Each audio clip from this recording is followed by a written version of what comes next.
All right, I'm here with Kristin. Was able to get her off of other work for a few minutes. And yeah, I'm really excited to dive into this. Haven't interviewed you ever in like 12 years of knowing you. A little different, but would love if you could tell the people a little bit more about yourself and how you ended up at Offsite. Yes, hello, I'm Kristen. Super excited to be here and share a little more about Marketplace and also a little bit about myself.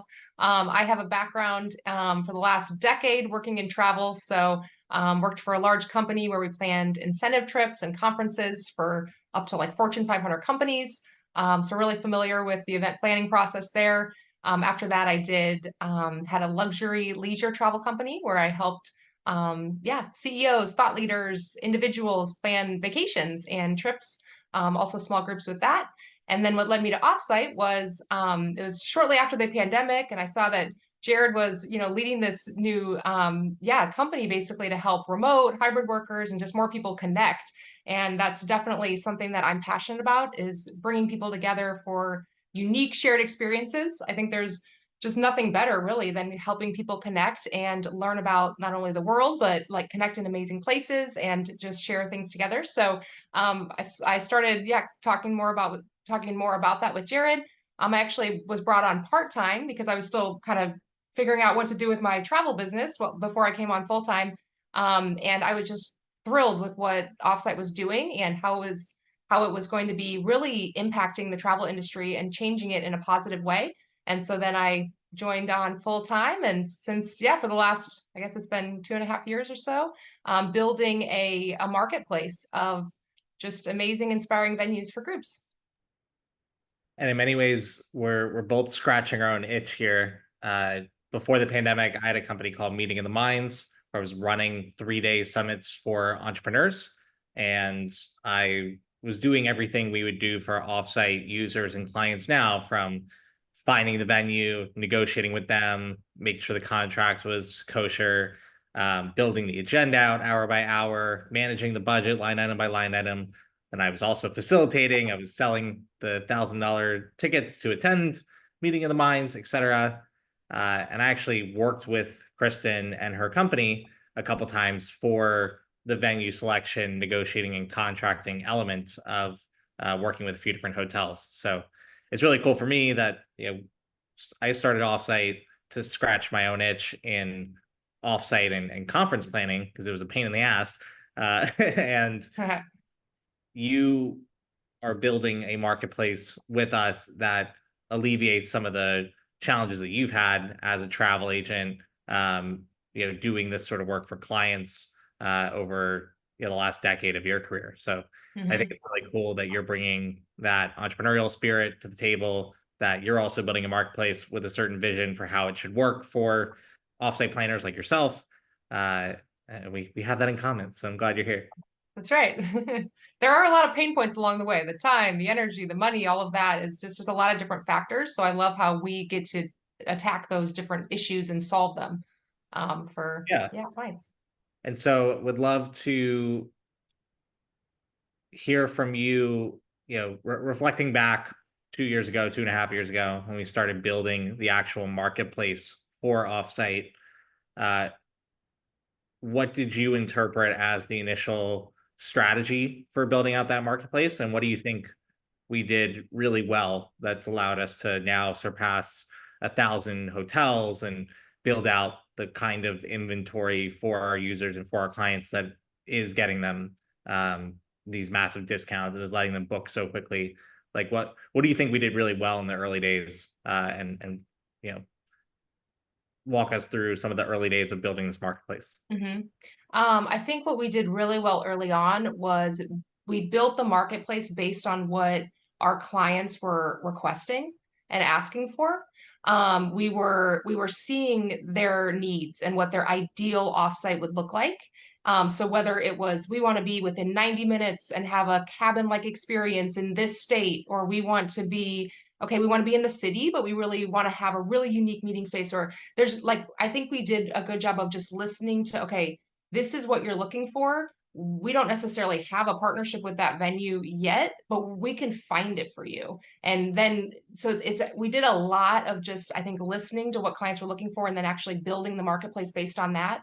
And then as we started to have more and more clients, we used that data to really just continue to build out our most sought after destinations, or our, the different vibes that clients wanted. So we kind of took into consideration, what's the average budget, about how many people, just really went through all those data points to build it out to where now we serve basically every major market that's ever been asked for. As we continue to kind of look at the marketplace health and make sure we have enough venues in each destination. But early on, I think that was one of the key focuses, at least that I had, was, okay, we're going to deliver something amazing for this client based on exactly what they want. So we try to have a marketplace where there's a solution for every request. And then kind of leading by, okay, which we do have standards with the types of venues we work with. So we want to make sure that they are just really great to work with. They understand our clients and what they need when they're on site.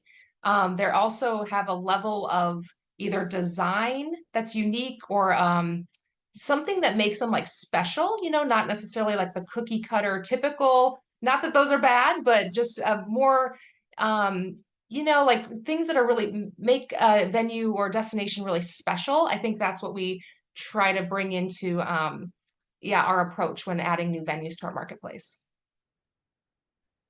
So I hear that having a curated marketplace was really important for us in the early days versus a much broader marketplace where we were letting any venue in. We were allowing people to make their own profiles at first, which is now, as a venue, you can apply to be listed on the marketplace.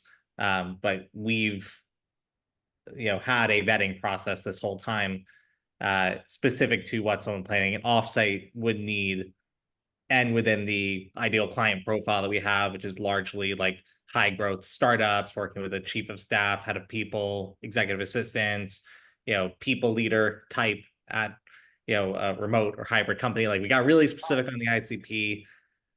We decided to build a curated marketplace versus plugging into some Hilton API or some Google API for hotel options.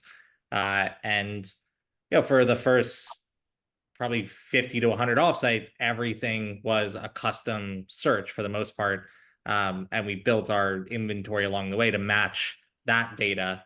Now we have search data in our platform, and we could have that inform the additional inventory we add to the marketplace. But really listening to customers, knowing what kind of customer profile we were serving, building a curated marketplace to meet those specific needs, and building a service business to start kind of influenced that in a positive direction, as we're now building more and more software to scale this up. I also think to the curated elements, you and our previous colleague Jenny did an amazing job of finding a few key boutique hotel groups to partner with, and building a relationship with them that we were then able to leverage to build relationships with other boutique hotel groups, other well-respected hospitality providers, kind of leverage the social proof of those initial deals in order to snowball into the sort of supply that we have now. Can you speak a little more to that, and sort of that, like, how you actually applied the curation element to the marketplace we built? Right. So early on, those initial hotel group partnerships were really important, like with like AutoCamp and like Hoxton Hotels. These are really unique venue type brands, and we started bringing them business early on too. So that really helped, solidify our partnerships. Like, not only do we want to recommend you, but now we're booking you, and we're having really happy clients that future groups are maybe even asking for these types of properties. So that really helped in, solidifying the partnership, and also just our leverage with them as well. So we can confirm that, hey, we are going to get you the best rates. We're going to get great, contract terms and all those specific details because of we were able to, yeah, partner early on with those types of hotel groups. So what does this mean for users and for clients nowadays? How are we able to save them 20, 30, 40% or more on their room blocks? How are we able to negotiate savings with meeting space, with resort fees? Uh, Tell us more about how this Yeah. all works and why Yeah. we're able to We deliver have, that yeah, promise. we actually, yeah, we have like signed listing agreements with these hotels to where we have solidified partnerships. They know that we are going to consistently be promoting them to clients because we know that they deliver and they do a great job. And we know that clients are, so we're going to be consistently sending them proposals and booking them. And in exchange for that, those hotels can, rely on us for group business. So in doing so, they agree to provide like the best possible rates. They agree to kind of work with some of those contract terms. And we have booked several groups at some of these hotels. So we have started to see, okay, the different patterns of what we've been able to negotiate for food and beverage minimums and for room rates and for these different things. So it actually makes the contracting process faster as well. So it speeds everything up for the client and for the hotel, just to make that connection and then also, yeah, finalize the whole agreement. With the hotel managers, salespeople that I've spoken to, part of the secret sauce and how all this works, at least as I interpret it, is we're bringing group business to these hotels almost exclusively during the week, which is Mm-hmm, where they have all the inventory. Like if we were trying to get discounts on the weekends and compete with weddings and other personal group travel, uh, it'd be harder to get yep. discounts, although not impossible. But because it's during the week, hotels are very eager to get that business. Mm-hmm, We're saving them on marketing costs as well and on sales time and therefore cost because they don't have to pay for these leads. We're bringing them like mm-hmm, very qualified groups.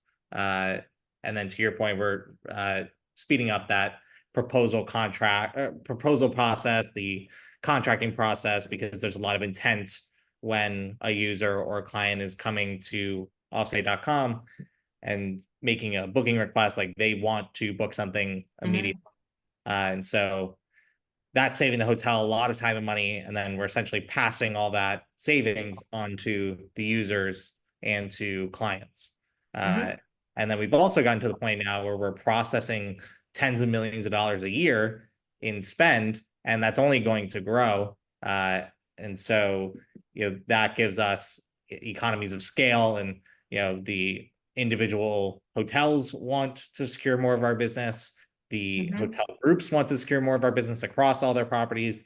And then we do have partnerships now with like Hilton, Hyatt, Accor, and like at the global level, they want more of our business. So mm-hmm, that's giving them even more incentive to give us these amazing deals for clients and for users. mm-hmm. Yeah. Um, so yeah, what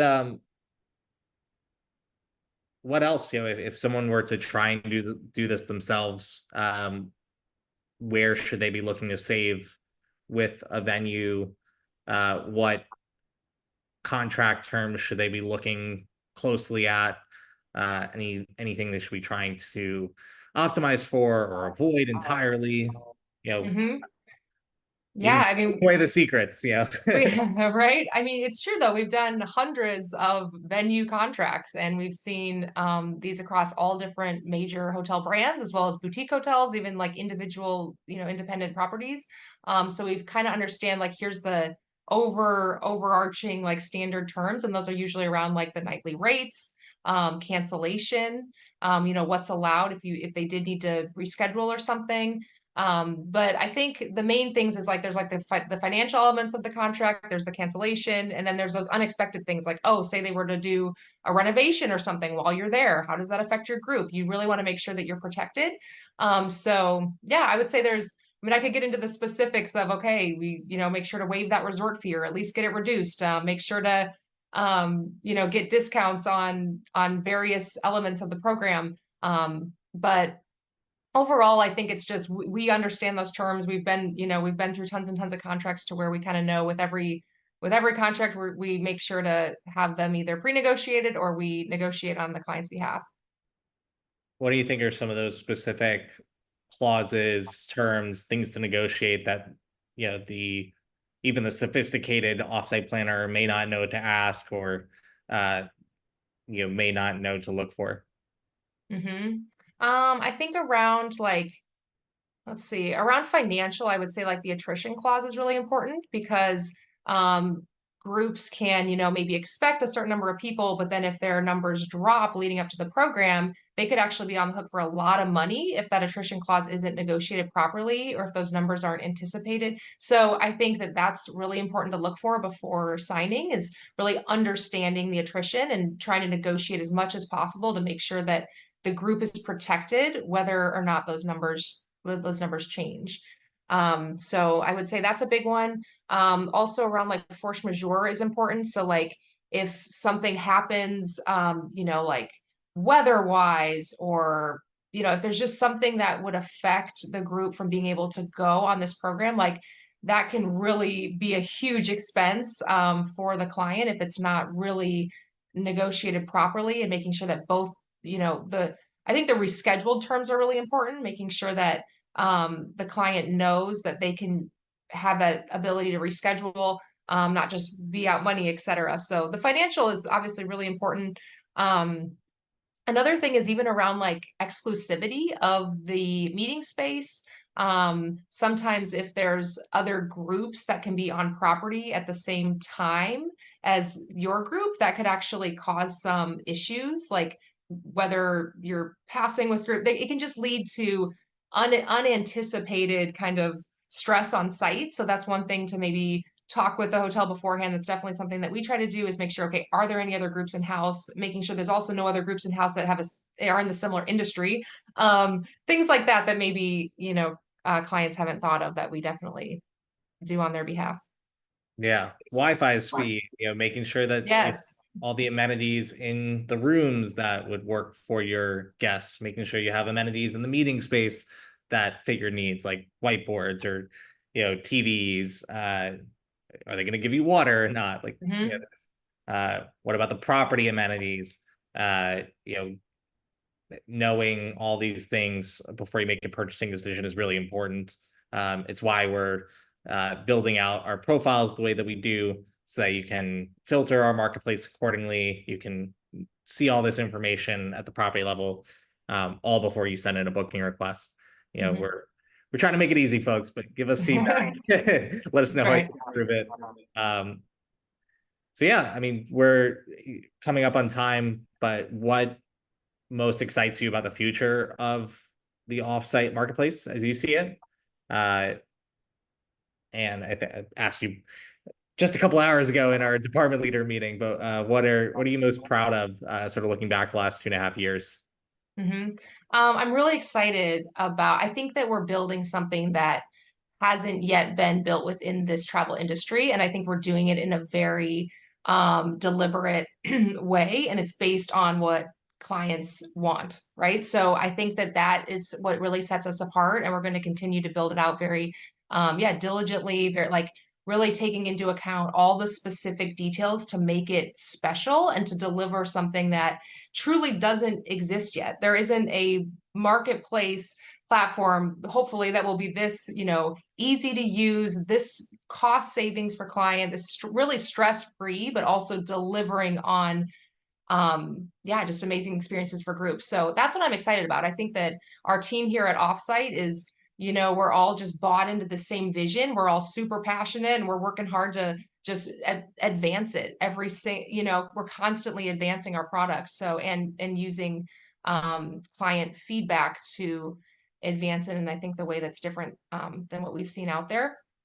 And then what I'm proud of at Offsite, I'm really proud of just how I think our team is just adapting to whatever gets thrown at us. I feel like we can be extremely adaptable to kind of the environments around us and just continue to build, I think, what is needed. And then I think personally, well, not personally, but obviously it's a team effort. But I think one of my main focuses is obviously building out the marketplace. So I'm just proud of where it is right now and how we've evolved it to be 1,000+ curated venues. And yeah, really also the fact that it is saves so much for clients. Like on average, clients save 20% or more on room blocks. I think to have that many venues that are consistently saving clients money is definitely a win. So yeah, those are a couple of the things that come to mind. Well, thanks so much for taking some time to chat with me and really by extension, you watching this at home uh, or wherever you choose to work from. And so, yeah, if you have any feedback at all on the marketplace, please email us, jared@offsite.com. If you want to add your property to the marketplace, if you're on the hotel side or vendor side, just go to offsite.com, click at the top right to become a vendor. And if you're a user or a client or want to search our marketplace, just make a free account at offsite.com. No cost and no credit card required. You could be searching Airbnb style through all the amazing properties that Kristin has helped curate. So thanks so much, Kristin. All right, thanks, Jared.